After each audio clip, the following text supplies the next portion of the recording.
We have learned through bitter experience that no risk is an island.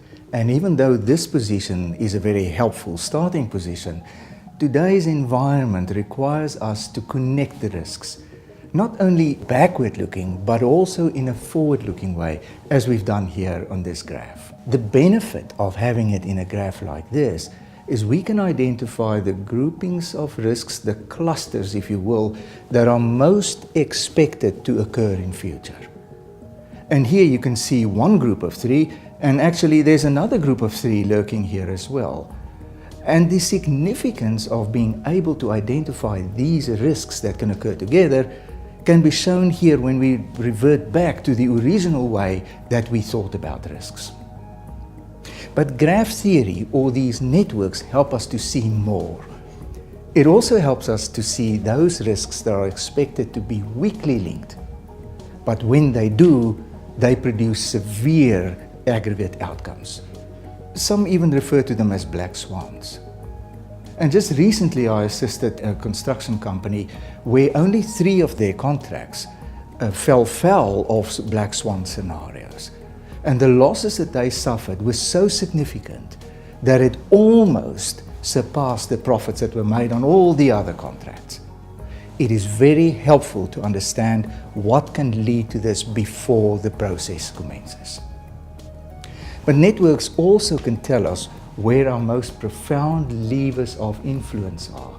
What it is that we can do to keep the process on track. What are our go-to responses?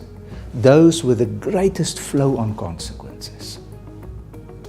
And conversely, which combinations of risks can really put the process under threat? The sort of risks that we saw with the Berlin airport, where it never closes down and it becomes a festering, bleeding, loss-making endeavor.